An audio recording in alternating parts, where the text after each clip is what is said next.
Hello,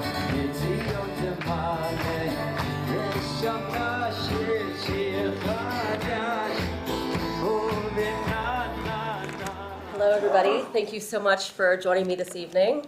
I was actually expecting a slightly different target audience, so you'll have to bear with me. The first time I gave this speech was about 10 years ago, also just before Parshat Hayesara at Robinders, or Midrashet Lindenbaum, whichever you remember calling it.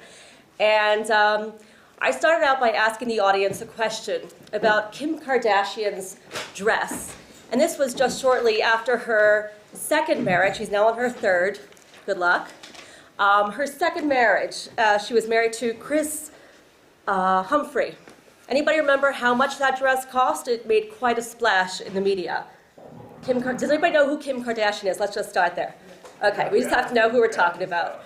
Okay, I just figured most people know who she is because she does have the second largest following on Instagram. So that again, Instagram is a slightly different target audience, but nevertheless, many of you might have heard of Instagram.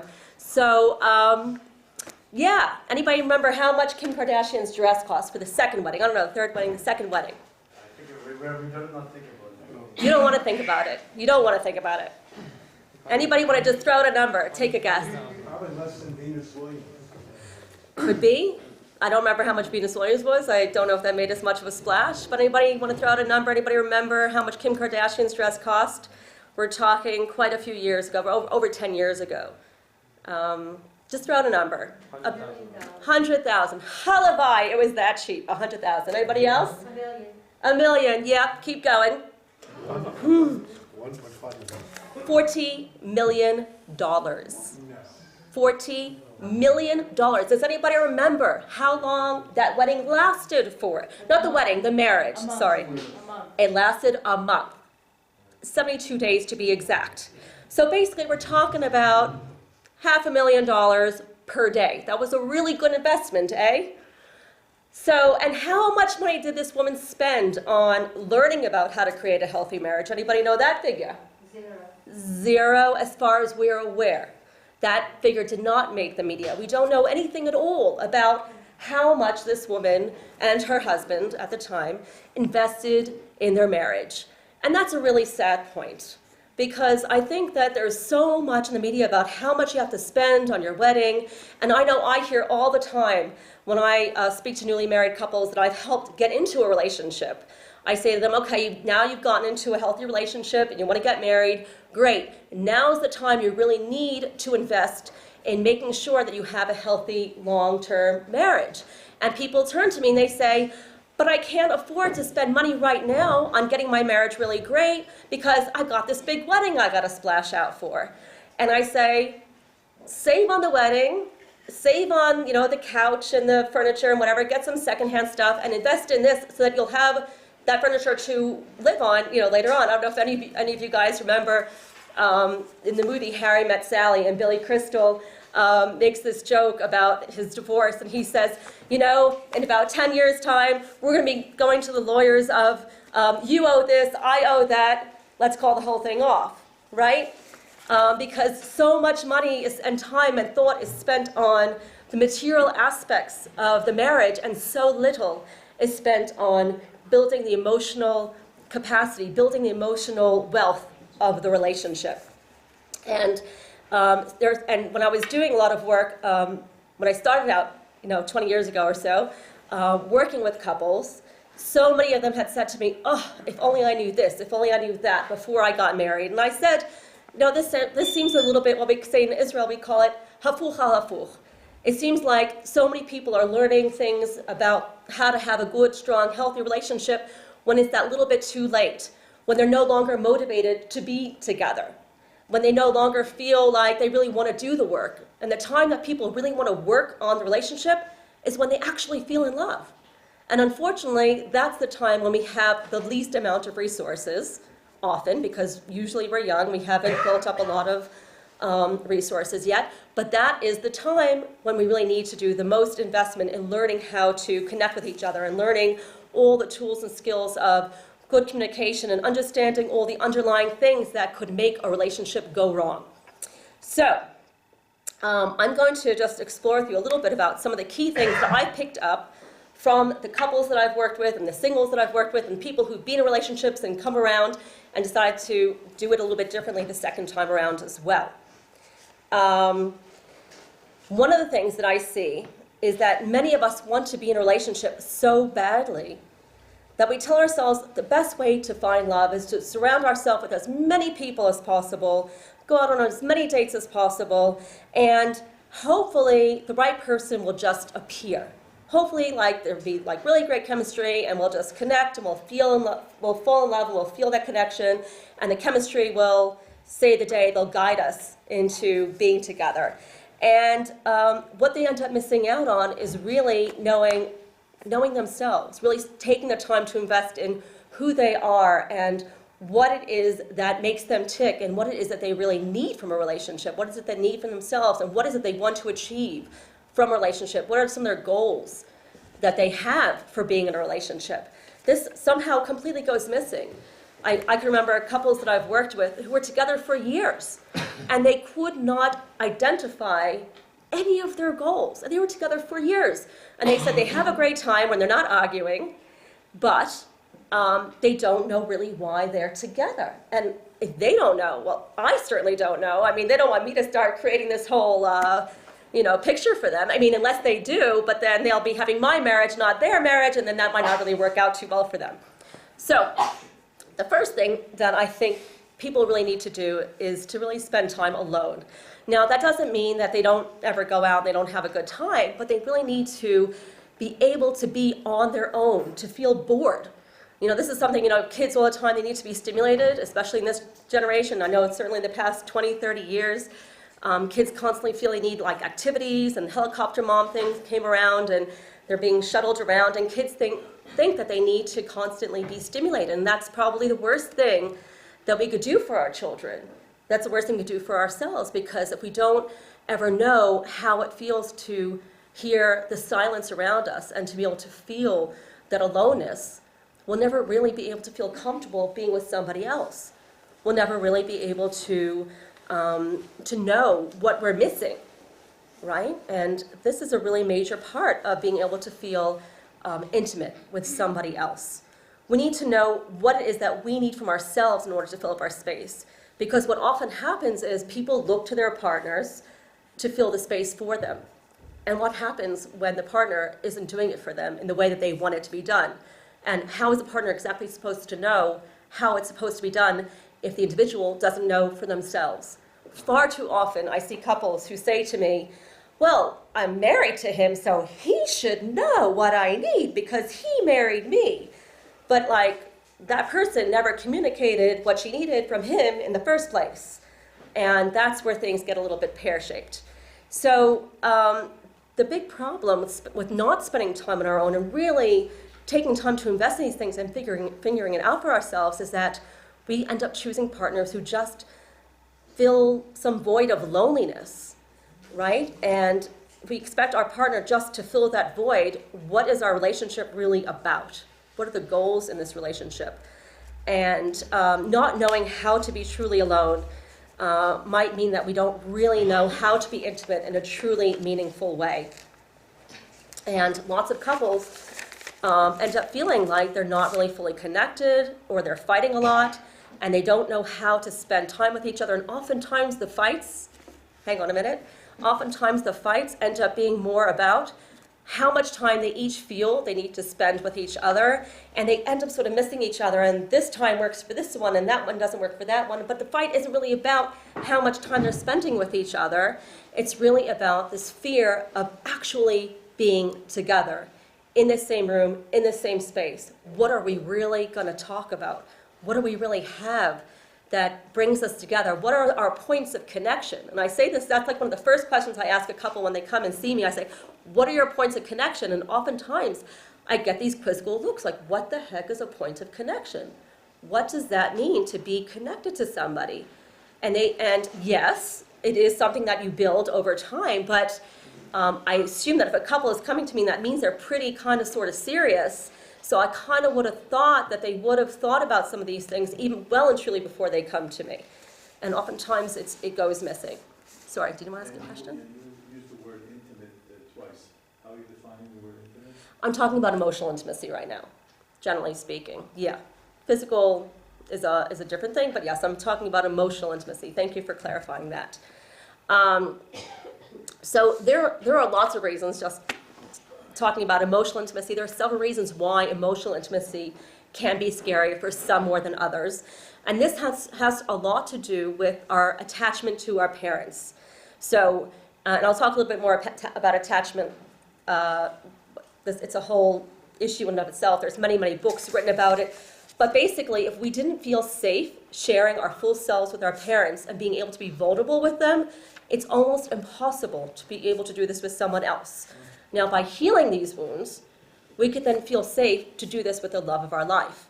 But if we have these big, gaping wounds where we never really felt that we could be seen and we could be heard by the people that are most important to our lives, if we didn't feel that we could share some of the most important things with the most important people in our lives prior to meeting the love of our life, then that's going to be pretty scary to just start doing with a boyfriend, a girlfriend, a fiance, right?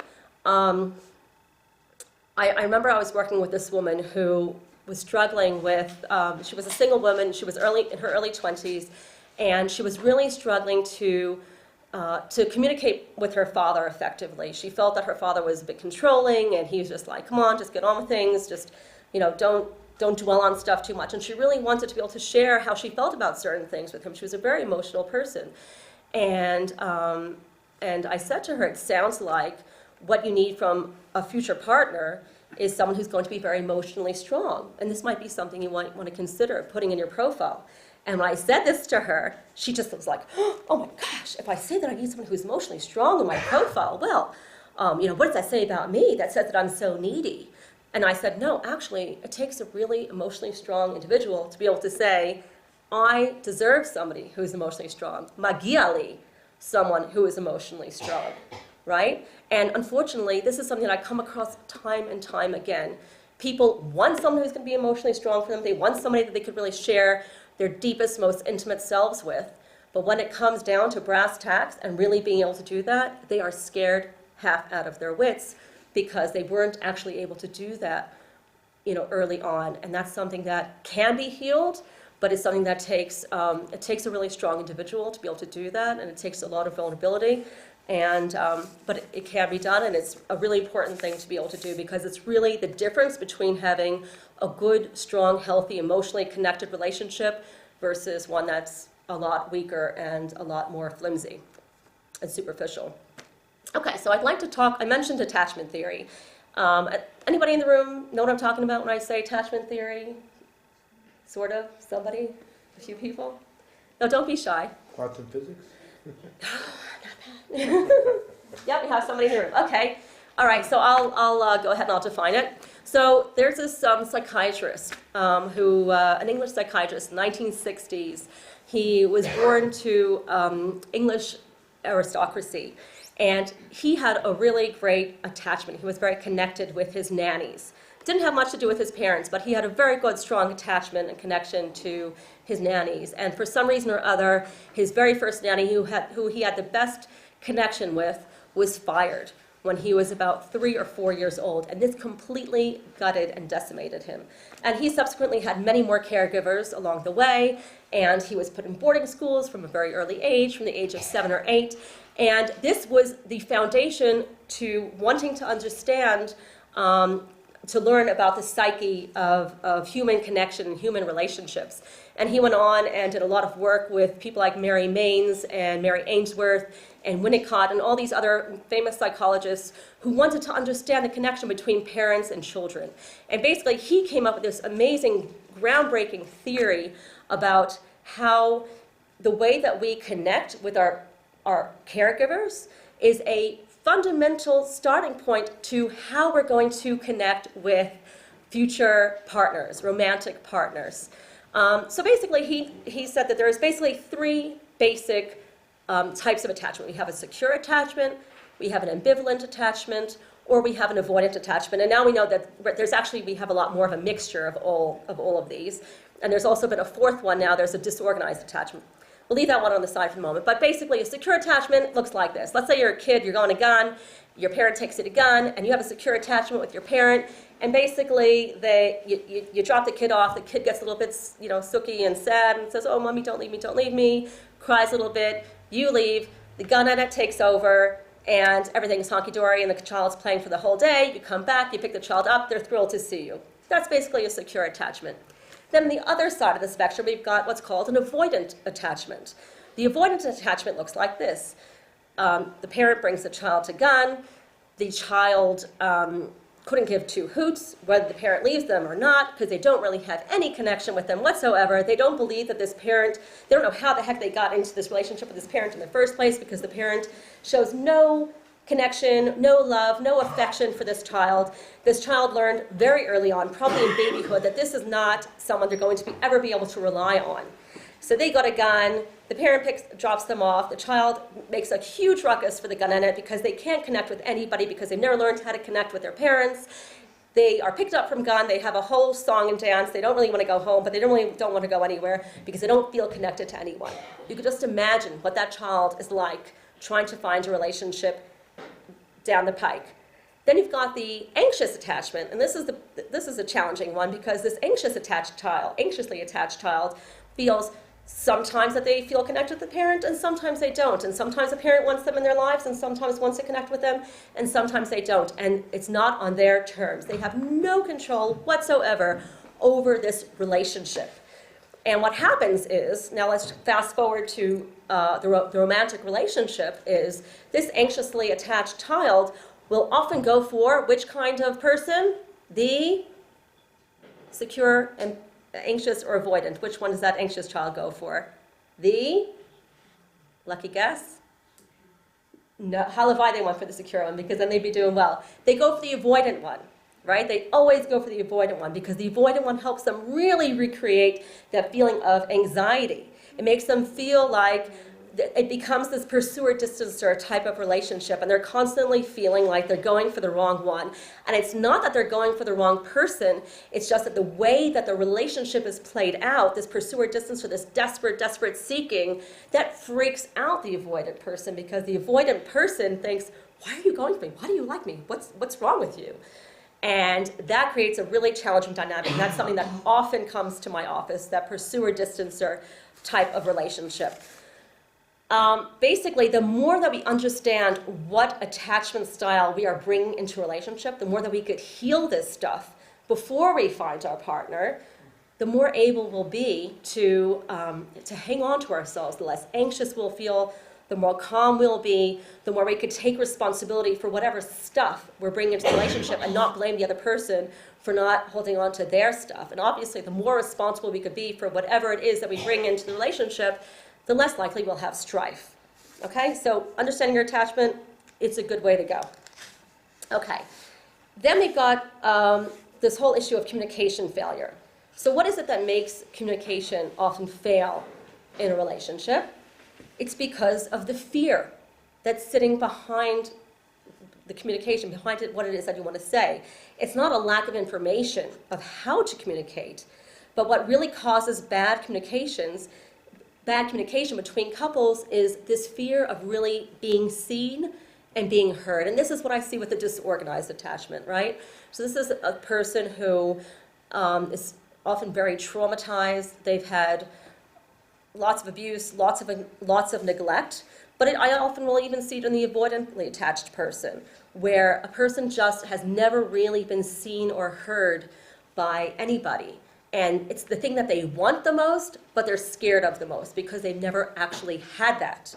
And so the more we feel worthy of being seen by our partner, the better and more clearly we can then communicate, because we could communicate in a very open-hearted and meaningful sort of way. If, on the other hand, we have a lot of fear about really being seen by our partner, we're going to be picking fights all the time. And I have a really good example of this from the work that I've done, where I have a couple that I've been working with, and the husband basically, who has kind of more of an anxious type of attachment, and the wife has more of a disorganized attachment. And the husband says to the wife, I got these free tickets to go to Superland, and I'd really like to go. Is that okay? Now, she's a little bit torn because she's had a really rough, stressful week with work, And she really wants to be with him. But on the other hand, she really loves him and she wants him to have a great time. So she lets him go. But what happens? She's calling him all the time, driving him crazy. Why did you go? You know, I had the most terrible week. Yes, I know I let you go, but I didn't really want you to go. You should have realized I had such a stressful week. And they're in total crazy chaos mode because he's thinking, she let me go. She said yes, that was okay. And now I'm the worst husband on the planet. Now, had it gone a little bit differently, had she not felt as anxious about really being seen and being heard and being okay with herself, she could have managed this in a lot of different ways. Can anybody think, I don't want to be the only one talking here, anybody think about some of the different ways in which she could have handled that?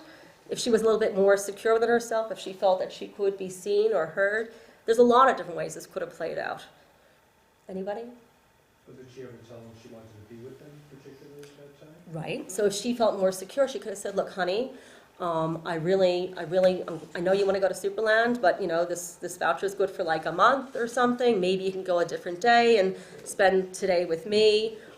That's one possibility. Or she could have also said, go to Superland, have a great time. When you come back at 10:30, I need to spend some time with you because I've had a really rough week. Is that okay? Right? That didn't even occur to her because it didn't occur to her. Instead, they spent that time having a big fight. Right? When he came home, it was like crazy fight mode. Right? What's another possibility? What if she had just said, no, I don't want you going? Right? She could have done that too. She could have stood her ground. She could have said, look, I had the worst week ever. You cannot leave me right now. I am a total mess. You can't do this to me. And that would have been a good one too. And he probably would have heard that had she not said it in a protesting way, had she said it in a very firm, I love you, I want you to have fun, but not tonight because I'm beyond myself and I need your help and support. So that's what a healthy, strong person would have done. But unfortunately, she didn't feel that way because she feels so much angst and she feels so not good within herself about being seen. She has this kind of dual thing going on. I want to be seen, I'm scared of being seen. And when a person has this fight going on within themselves, they're sending mixed messages all the time. And what does that do with communication? How does communication go down when we feel mixed within ourselves? It doesn't go down very well. We're not communicating clearly because we're sending one message, they're hearing another. We're expecting them to sort of do this deciphering thing without the code. Okay? So this is why it's super, super important, once again, to really be clear about what's happening within us emotionally. Oftentimes, as I said, that will go back to our attachment history and that not being healed and solid within ourselves. The more that we could heal that, the better off we will be in terms of being able to communicate in a way that's really effective. Okay. So, the situation where one spouse is expecting the other one to know what is going on with them, yeah. it's clueless. And why do you think that is? Why? It says things about the relationship, but there's an expectation on the one hand. It's just, it's not lack of attention, but she's not knowing. The individual themselves haven't expressed themselves clearly to the other person, right? So they might disagree. The guy could have said, like using the Superland example, he could have said, look, honey, I know you had a hard week. I had a hard week too. I need to go to Superland. They could have had a whole row about that, but they could have made some time, somewhere, some way, somehow, to have their individual space and their couple space without it turning into a huge blow up. But because neither one of them, well, let's leave him on the side because he was sort of following her cue, because she's the one that said, you can go, everything's fine, right? That was the initial thing. She expected him to do some sort of mental gymnastics to hear that actually she wasn't fine. And that's where things got all pear-shaped. If she had been clear and said, I had a horrible week, don't go. Like, being clear is really, really important, but what does it take to be clear? It means that we have to know what's happening for ourselves first. Right? We can't possibly expect our partner to know what we need if we don't know what we need first. That's just not fair. That's like really a major rule of thumb there in communication. We got to know what we need, what we want, but we have to also be allowed to feel magiali. I'm entitled to feel how I feel and be able to express that appropriately. Okay, So the next thing, and this is also a bit of a follow-on to what I'm talking about with the communication and the attachment, is to be successful in a relationship, you really need to feel self-contained. So what does it mean to feel self-contained? This means that it doesn't mean that you're necessarily capable of doing everything in a relationship, but it means that you need to feel that you're a whole person, right? That you're capable of functioning with or without somebody else. And so many people make the mistake of thinking, I'm 50%, he's 50%, together we make 100%. That's not true. Each of you need to feel like you're 100%, you're bringing 100% of something into this relationship, and together you make 200%. Right? Many of the couples who are struggling believe that marriage was about finding someone who's going to help them solve their life's problems rather than being just a nice addition to an already full and complete life. I remember working with someone recently who's never been in a relationship. He's in his late 30s, and he actually said to me, Bim Forash, he said to me straight out, I want to marry somebody who's better than I am. And this guy was a really smart guy, and he had really a lot of things going for him. He had a good job, intelligent, a few degrees. And he really believed that the idea of marriage is to marry someone who's better than you. The only problem is, what if the other person doesn't quite see it that way? That's going to kind of create a bit of an imbalance in things. And then no one's going to really feel that people are going to eventually get cross about the fact that they've got the shorter end of the stick if they don't feel that they're marrying somebody who's really bringing in their full self. The flip side, of course, is people who feel that they're a whole and complete person, and they're not able to really create space for somebody else. And then that really is because they feel scared about being vulnerable.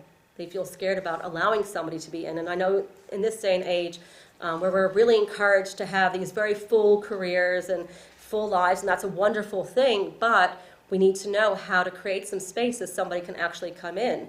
And so we can actually talk about some of the things that we're not perfect about, and to not feel that we have to be perfectionists, and to feel that the other person doesn't have to be perfect in any way. The aim is to feel reasonably whole and okay, and be able to see and admit to our shortcomings and be vulnerable. And the ability to be vulnerable actually requires a lot of strength. It requires us to really dig deep into our shame and hold on to it without falling apart and becoming hysterical. It's like when I'm incapable of having, it would look something like this. It'd be like, when I'm incapable of doing X, it feels scary for me to ask for help because I'm admitting failure, right? So like for me, it'd be like if I were having a conversation about my shortcoming. It'd be like, when I'm incapable of having a conversation with you about Middle Eastern politics, I feel inadequate. And this feeling of inadequacy scares me, right? Obviously, this is not my biggest inadequacy. I have way more. I'm sharing a less vulnerable one with you so that I can actually say that without falling apart. But basically, that's kind of what it looks like. It looks like you thought this through, you feel okay with this inadequacy, and you feel safe. Hopefully, you built some sort of safety with this other person to be able to share this shortcoming so that the other person can then, what does this do? When we share a shortcoming with our partner, with someone that we feel safe with, what does that actually do to the other person? How does that fuel the dynamic? Anybody know? Anybody test this out? We have a few couples in the room. What happens when we share our deepest vulnerabilities with our partner? Does that usually scare them away, make them say, ho, ho, ho, sister, get away from me? It draws us closer, exactly. When we share our deepest fears or our deepest vulnerabilities with somebody, it makes them feel closer, which is, it's a bit of hafuch thinking, right? It's a bit back to front. Because usually people think, if I'm going to share my biggest fears with somebody, that's going to make them do a runner. But no, if you build that container of your relationship, if you've built this solid foundation for a relationship, then that relationship should be able to contain some space for being able to say, this is what I feel scared about. And then that invites the other person to then say what they feel scared about. But what happens when we can't be vulnerable and when we can't say how we really feel? What is that? What do we end up doing? How does that fear come out usually? In anger, right? Lack of trust. Right, well, the lack of trust usually fuels that anger, but then how does that relationship look? If we just lash out and say, oh, I can't do this, you deal with this, rather than say, you know what, I'm sorry, I'd love to be able to do this, but I just can't. I'm just, I'm too short, I just can't stand on a ladder to change the light bulb. I can't deal with the kids right now. I need some help. And being able to share makes the partners irreplaceable. Yeah, yeah. It creates space for them to actually do something, right? It actually is inviting them to say, hey, this is where you belong. This is why I need you, Special. right? It's very special. And there's this big thing, and I think this is also a big problem with the media, is there's this idea of being needy as if it's a really bad thing, right? Like, oh, she's so needy. Well, wait a minute, hang on. When did neediness ever become such a terrible thing? No, we actually need to be needed. Neediness is, I mean, it depends on obviously how you express it. There's neediness, which is, someone constantly, being naggy and nebby. That's not cool neediness. Cool neediness, good neediness is when you're actually able to stand strong, admit that you feel that you're not as good at something as you'd like to be, and being able to wear it on your chest and say, honey, I'm not so good at this. I need some help. Can you please help me? Because what ends up happening, as we were saying before, is if it could come out in a very angry sort of way. I can't do this. You need to do this. You should have been there to help me. And then when you start doing the whole you blaming thing, then that just sparks this whole negative cycle. And nobody wants to take responsibility for anything, and everyone wants to leave. Right? So when we take responsibility for our feelings, especially the difficult ones, it creates a feeling of safety for our partner. It creates a space for our partner, as you just said over there. And it makes each person feel like they're needed. And it makes them feel like there is a place for them to want to be in that relationship. So when we show our weakness from a position of strength, it's actually an invitation for our partner to take responsibility for their weakness so that they could do something about it as well.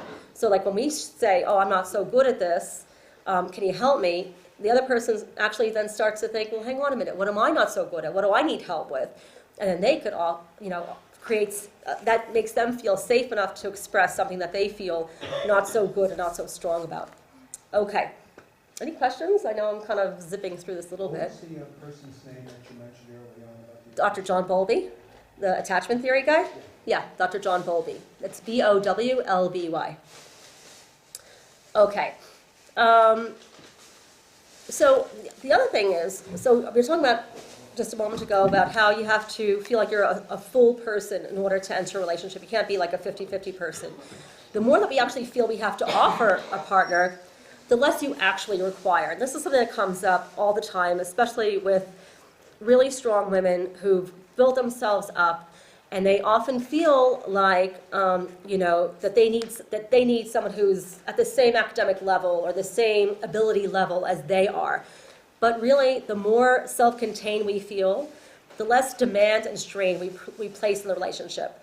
The more self-contained and self-reliant we are, the less demanding we become. And lots of couples complain about all the things that their partner doesn't do. It's like they're looking out like, oh, did my partner put the socks in the laundry today? Oh, did my partner remember to put the cap in the toothpaste? Oh, did my partner remember to put the milk back in the fridge? It's like they're detectives, and they're like trying to figure out all the bad things that their partner did. And that is probably a reflection on something that they might have grown up with. Maybe their parents were constantly on the lookout to see all the naughty, bad things that they did, and somehow they're bringing that into their relationship.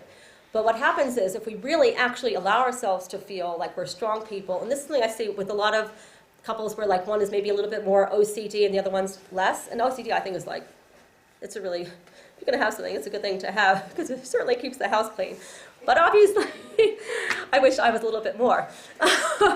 But the person who is more neat freakish, let's say, often gets ticked off that their partner isn't nearly as OCD as they are about every little thing. And then they feel like, well, why do I always have to be the one to pick up everything? Why do I always have to be the one to do the laundry? But no, if you just realize that, okay, cleanliness might be a strong value of yours, but it's not as strong a value of theirs, and you realize that, okay, this is going to be my strength. This is going to be the thing that I'm going to be really on top of. And you're going to be on top of something else. Like, I'll give you an example. In my house, I'm definitely the cleaner one, even though I'm not so clean. But I am the cleaner one. But my husband is awesome at putting together vacations. Like, he could, and he'll spend hours. If he wasn't a physicist, he'd be like a vacation planner. He should really do that on the side if he had a few more minutes. And but he gets a little bit cross with me sometimes. He says, Micki, why, we go on vacation and I plan out this full shebang, from morning till night. This is the only time in his life he ever gets up early. He's really not an early bird. But when we go on vacation, this guy, he's up 6 in the morning, and he's got a full day planned till you're like ready to plot at about 8, 9 o'clock at night. And the whole day is planned, the whole schedule is planned. And so sometimes in the beginning, in the early part of our marriage, he'd say, why is it that you're not more involved in helping me plan the itinerary? And I say to him, look, this is your strength. You are really good at it. There's really no place for me to come in here and plan out. And so now, sometimes, and I know that it's important for him to have my feedback and not feel like it's all falling on his shoulders, I'll say, okay, we're going to Croatia. Okay, let's open up a map of Croatia and let's see, where do we want to go in Croatia? What's a good thing? And I'll often say to him, let's go here. What do you think about Split? What do you think about that? What do you think about that? And he'll say, no, you know what? Let me take care of that. You take care of the other thing. But the point is that, getting back to what I was saying earlier, if we really do feel like we each have our strengths that we bring into a relationship, and we don't have to pull the other person apart, because if we pull the other person apart, what are we doing? How are we adding to the relationship? How are we enhancing the relationship? We're not, right? But if we are actually able to own our strengths and realize the things that we're good at, and we come into a relationship knowing what it is that we're bringing into a relationship, I'm looking at some of the talented people in the room, like the artistic Abigail sitting over there, who, I'm sure she'd decorate a room beautifully, and and these are wonderful, wonderful skills to bring into a relationship. And not everybody has these skills. Not everyone could look at space and make a room that's like the size of a peanut turn into a whole palace. And I've seen her do that. How do you realize what your strengths are? Do you have to write them down?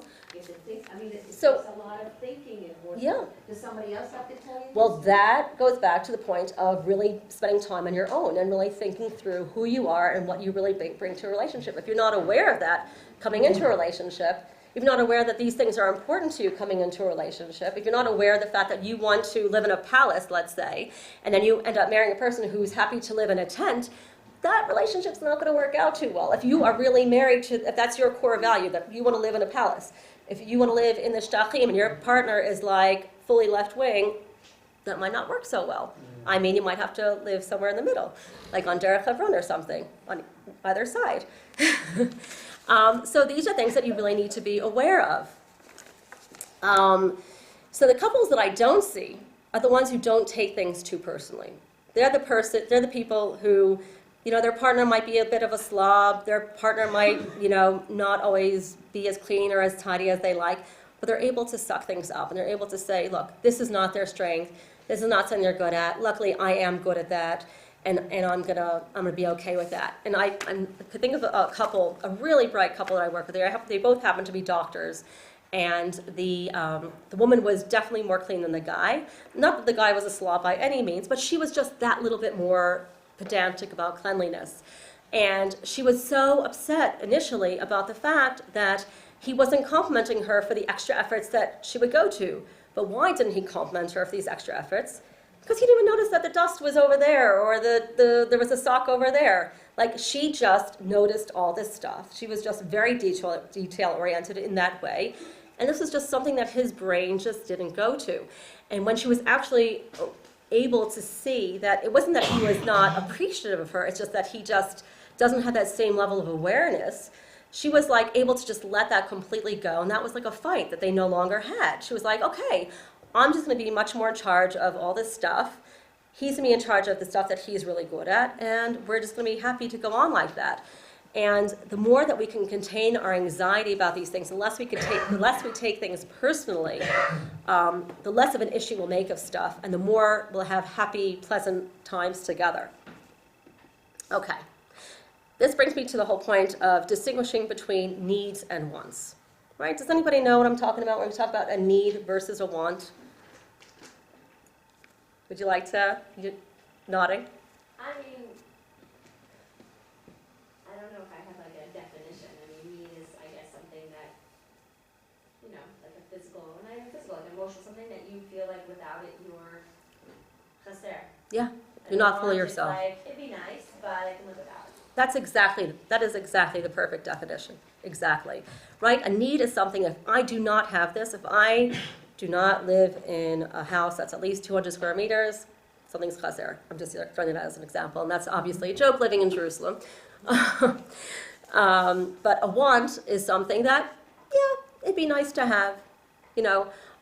Like, let's say, for instance, a person is looking for an office space, right? If you're looking for an office space, what would be an example of a need, and what would be an example of a want?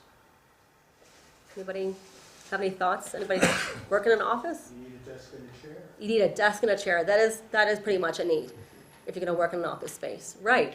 And what would be a want? Beachfront. Beachfront, exactly. Not everybody needs a beachfront. You might need a beachfront. I mean, maybe you do need a beachfront in order to be really stimulated. If you need to be sort of really creative, but it would be a nice addition, because what can you do if you don't have a beachfront, but you need that stimulation, you need that creativity? You could just put a picture of a beachfront there, maybe. A fish tank would be a nice, right? That'd be a nice thing, right? So it's not exactly a need, but it's a want, right? So this is something that I come across time and time again with the couples that I work with the individuals that I work with who are trying to become couples. First of all, is I see that people get this really confused, and they come in and they have this whole list, and I often will say, I want to see what is this laundry list you're carrying around with you? Show it to me. And they'll have a list from the ceiling to the floor of all these different things that are really important to them, and then I help them to narrow that down and to see, okay, what are the essential key things that you really need? And oftentimes we'll just nut it down to about 5 or 6 really key things. If you do not live without this, it's like living without oxygen. Like, you cannot have this, right? And oftentimes we think, oh, but do I have to give up on this, and do I have to give up on that? And it's like, well, you tell me, can you live without those things?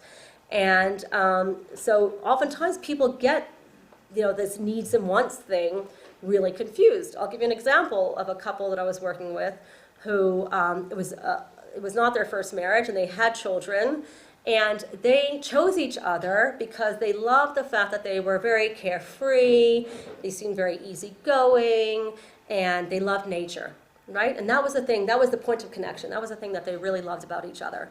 However, each of them had different ideas about how much involvement their children will be in their lives. Right? And the guy was kind of like, already pushing grandpahood, and he's like, I've been a dad already, I don't want to do that anymore.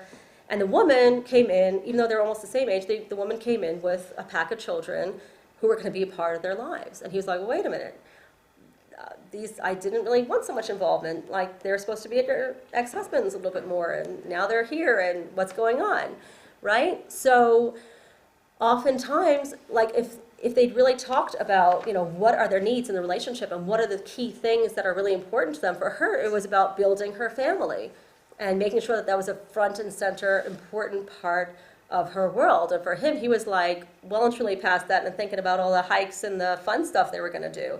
So they were really on very, very different wavelengths. They couldn't kind of get together on that.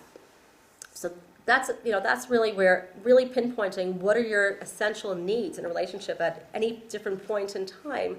And it's going to change. Obviously, your needs from when you're 20 are going to be different to your needs when you're 30 and when you're 40 and so on. But it's something that you need to be super duper aware of. Once again, what are the things that gets in our way of being clear about what our needs and our wants are is feeling like we're worthy of them, right? This goes back to that attachment stuff. If we don't feel worthy of standing up for what we want and what we believe in, we're probably not going to really allow ourselves to be fully aware of what a need versus a want is. And we're going to think we need this, and the more that we have attachment difficulties, the more we think we need. The more secure we feel, the less we actually need. And it's a really interesting inverse correlation there. Okay. Another example that I have is a woman who was about to become engaged, and she was dating somebody who had very poor eating habits. He ate like 3 or 4 different things, and that was it, and they weren't very healthy things. And this was a woman who was like in the health field, and health was like super duper important to her.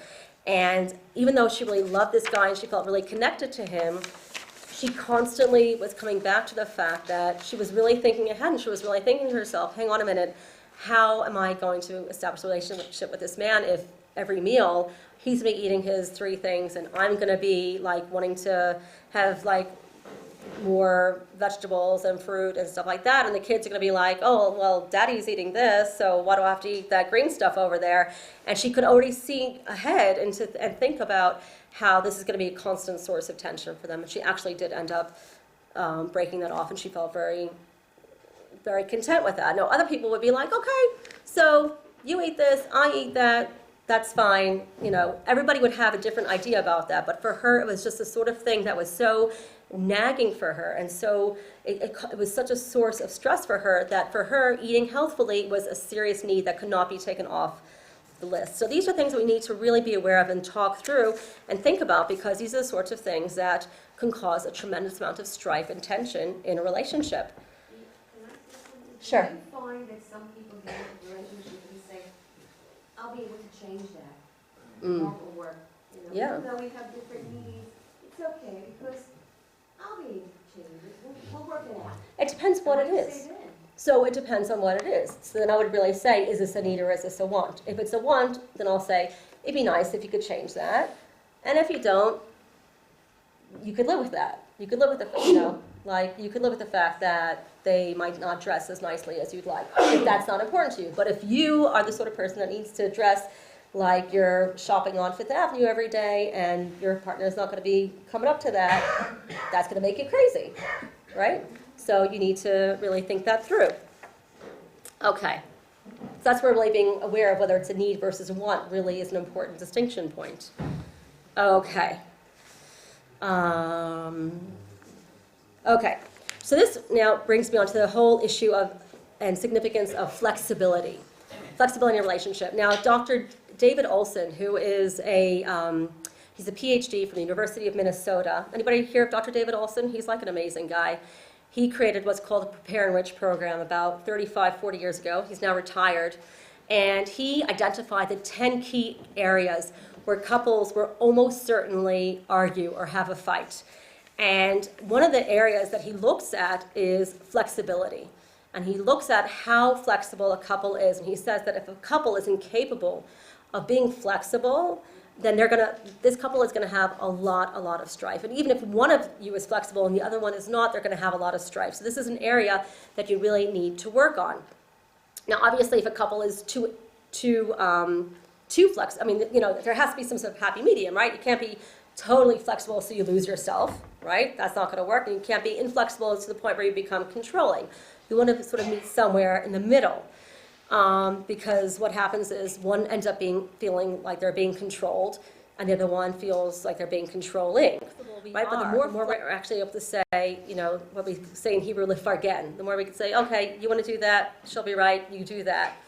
You know, within reason, without losing yourself, the better, the more happy you'll be, the more, you know, the less strife and less tension you'll have. For instance, let's say you have this thing where every year, you know, you go to your parents for Pesach, and then you go to the in-laws the other year.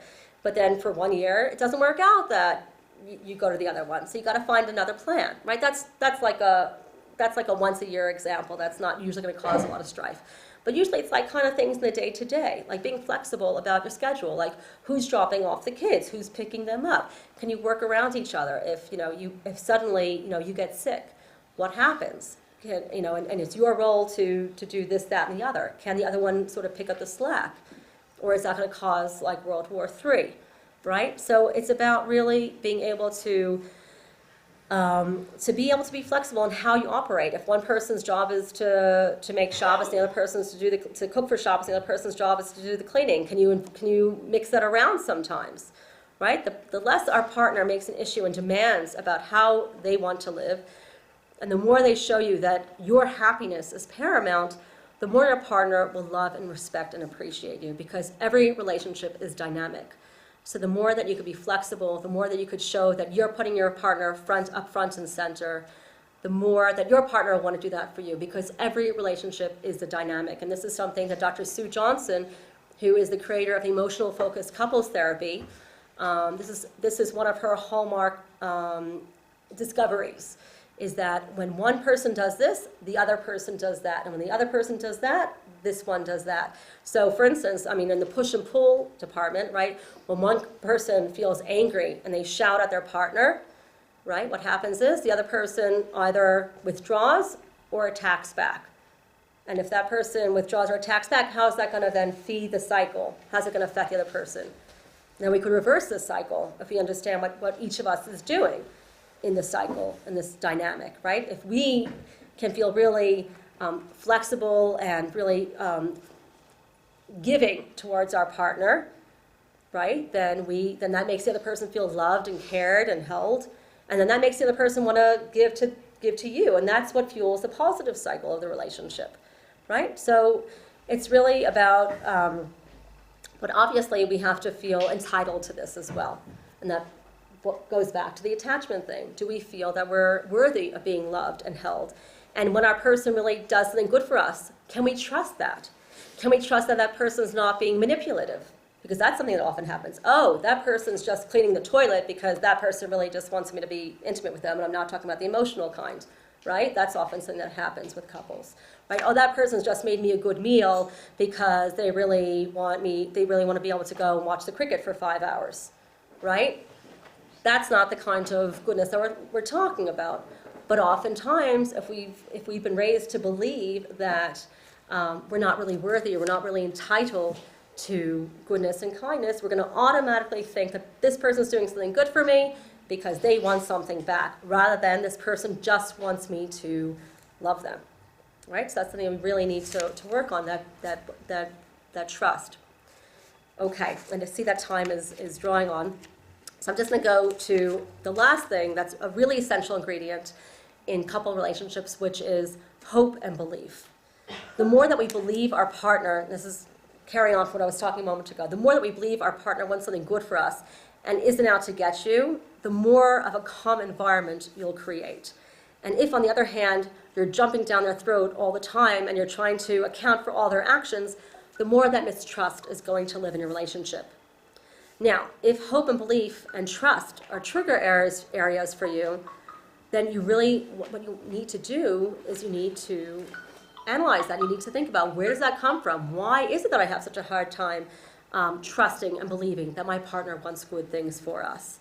As long as we can believe that we're worthy of love, and we can hold on to the hope that even if something isn't good at this point in time, even though we're getting into a bit of a trigger spot, if we could hold on to the belief that we could trust that we know what's good for us, that we made a good decision, that maybe this point in time we're having a tough time, but tomorrow we'll be able to get past that, we'll have more perspective, we'll be able to see things from a different vantage point, the more that we'll be able to really bring love into the relationship. So, to sum up, the more you believe you're worthy of love, the more you feel connected to yourself, the less personally you'll take things your partner asks of you, and the less likely you'll be to react or think that your partner is out to get you. Because this is the thing that I see walking into my office day in and day out.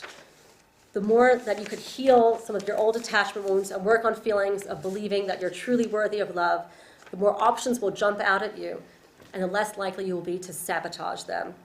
If, on the other hand, we're walking around with lots of old wounds that haven't been healed, we're not going to be able to see all the goodness that lies in front of us. And on that note, I'd also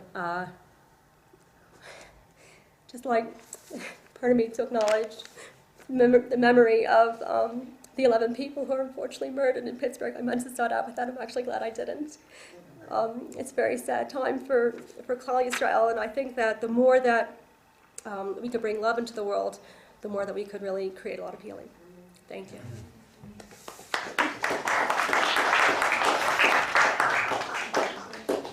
Any questions? Yes.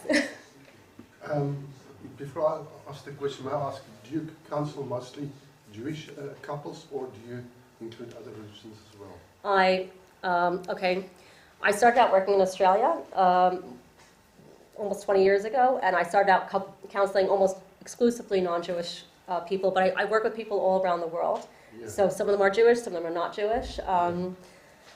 Yeah, I do all different denominations. I'm not, I've even counseled a few Muslim couples, I've had Christian, Buddhists, the works. Because I'm just wondering about the role of religion in all this, because if you look at the different segments of Jewish society, it seems to me that the people in, excuse me if I'm stepping on somebody's toes here, but if you live in an ultra-Orthodox world, there's a kind of an idea of what a marriage is.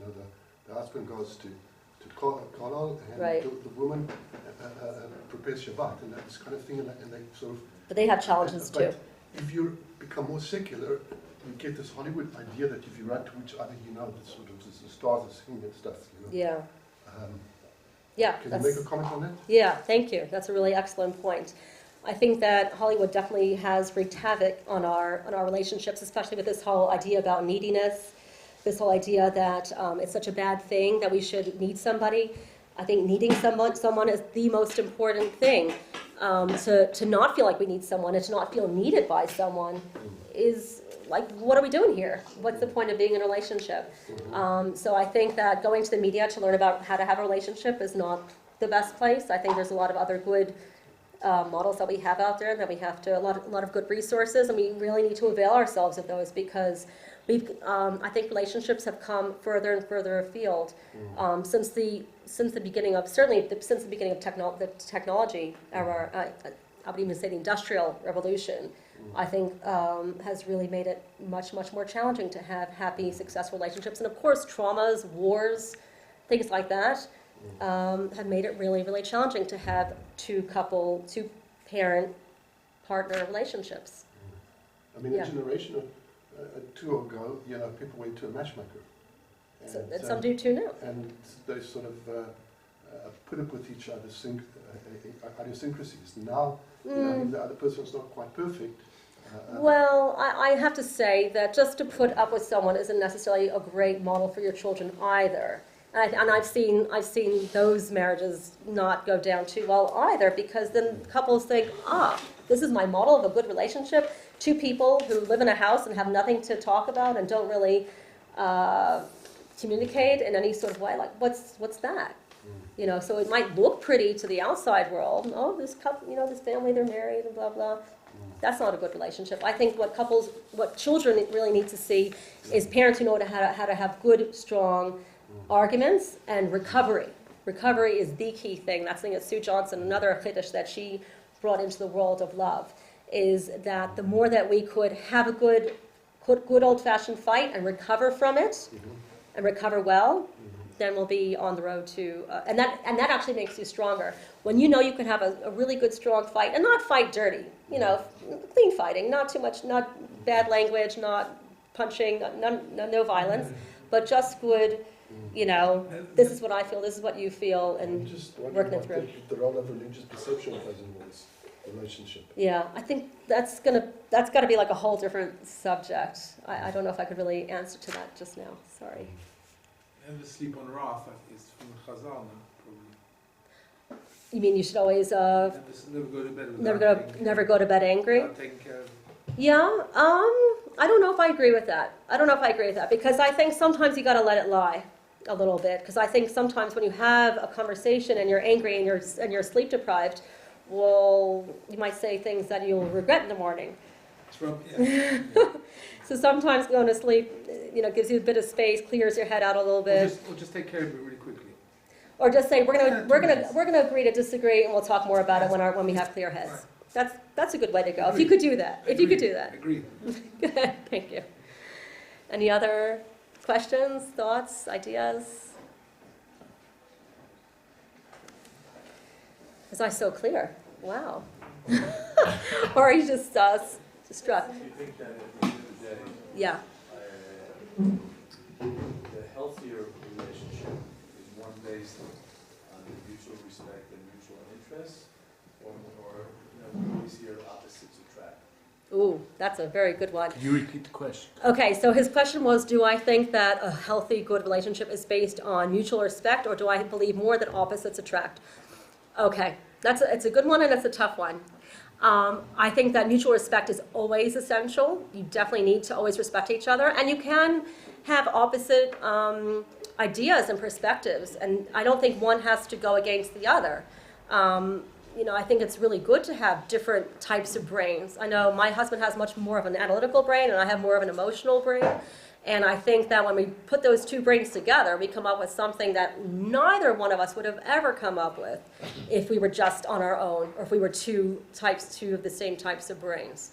But I think what helps the differences along is the mutual respect, right? That when a couple really shares that mutual respect and realizes you've got good stuff and I got good stuff, and we're just going to have to work through that and see what works best, I think that's the best.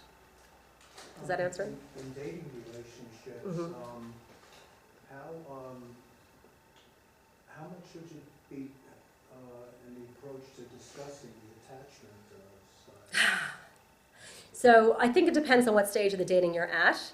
I think that if you are very early on, you should just be having fun, and I think that's something that's super duper missing from the way that we date in this day and age. I think there's not enough fun, and there's so much like what they call tachlis dating, like, come on, let's get down and dirty, like, are you gonna do it for me? Are you gonna marry me within 3 dates or less? Like, that's insane. And then they wonder why they're not having fun five years into the relationship. Like, if you never had fun going into the relationship, you're not gonna have fun down the track. When should the attachment stuff come up? I think when you start to feel a sense of safety, when you feel a sense that the other person can really be there for you, when you slowly ease into divulging and sharing more and more intimate stuff about yourself. But I don't think that should be too early on. I think you should already be in relationship mode, not in dating mode when you share all that stuff. Good question. Anybody else? Did I hear anybody from over here? Okay, well, if anybody else has any questions, I'm really happy to answer them either via email or I'll stay a little bit after. Thank you so much for coming. I had a wonderful time, and thank you so much to Rav Aaron David Poston for hosting me, and for Yvonne and all the wonderful work that they do. And yeah, maybe we'll have really healthy, successful relationships.